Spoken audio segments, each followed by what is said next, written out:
Hi friends, welcome to my channel. ఈరోజు అయితే egg dum biryani చేస్తున్నాము, అదే చూడండి. ఫస్ట్ అయితే ఎన్ని ఎగ్స్ కావాలో అన్ని ఎగ్స్ తీసుకొని పొయ్యి మీద పెట్టేసుకోవాలి. బాయిల్ చేసుకొని పక్కకు పెట్టుకోవాలి. తర్వాతకు ఒక 3 ఆనియన్స్ తీసుకొని మంచి కట్ చేసుకోవాలి. కట్ చేసుకొని కడాయి పెట్టుకొని అందులో ఆయిల్ వేసుకొని ఆనియన్స్ వేసేసుకొని గోల్డెన్ కలర్ ఫ్రై వచ్చేదాకా ఫ్రై చేసుకోవాలి. అవి ఫ్రై అయ్యేలోపు కొన్ని బియ్యం నానబెట్టేసుకోవాలి. బియ్యం కడిగేసి నానబెట్టేసుకొని గోల్డెన్ ఫ్రై అయిన ఆనియన్స్ తీసేసుకొని పక్కకు పెట్టుకోవాలి. మళ్ళీ గుడ్లు ఉడికిపోయినాయి కాబట్టి గుడ్డు పొట్టు మొత్తం తీసి పక్కకు పెట్టుకోవాలి. ఇంకా రైస్ పొయ్యి మీద పెట్టుకోవాలి. అందులో ఓల్డ్ గరం మసాలా మొత్తం వేసేసుకోవాలి. సాజీరా, లవంగా, చెక్క, ఆకు అవన్నీ వేసుకోవాలి. మళ్ళీ ఒక కడాయి పెట్టుకొని అందులో కొంచెం ఆయిల్ వేసుకొని కొంచెం కారం, ఉప్పు, పసుపు వేసుకోవాలి. వేసుకొని ఆ ఎగ్స్ అందులో వేసుకొని ఫ్రై చేసుకోవాలి మంచిగా.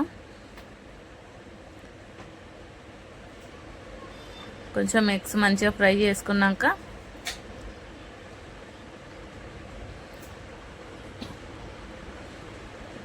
గోల్డెన్ కలర్ ఫ్రై అయ్యాక తీసి పక్కన పెట్టుకోవాలి.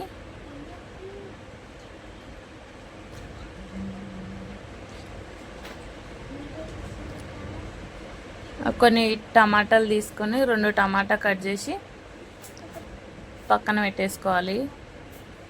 పెట్టుకొని మళ్ళీ దమ్ కోసం అదే ఆయిల్లో టమాటా, ఉప్పు, కారం, పసుపు, అల్లం పేస్ట్ వేసుకొని మంచిగా కలిసేలాగా కలిపేసుకోవాలి. గరం మసాలా కొంచెం వేసుకొని కొన్ని ఫ్రై చేసుకున్న ఆనియన్స్ వేసుకోవాలి. పెరుగు వేసుకోవాలి. వేసుకొని మంచిగా కలిపి అందులోనే గుడ్లు కూడా వేసేసుకోవాలి. కలిపేసుకొని పక్కకు పెట్టుకోవాలి. అంతలోపు ఈ రైస్ ఉడికిందేమో చూసుకోవాలి. ఉడికిపోయింది రైస్. అందులో దమ్కి వేసేసుకోవాలి. ఇంకా దమ్కి వేసుకొని పైన కొంచెం ఆనియన్స్ వేసుకోవాలి. కొంచెం కొత్తిమీర, పుదీనా వేసుకోవాలి. కొత్తిమీర, పుదీనా వేసింది కట్ అయిపోయింది మా దాంట్లో. ఇంతేనండి దమ్ బిర్యానీ.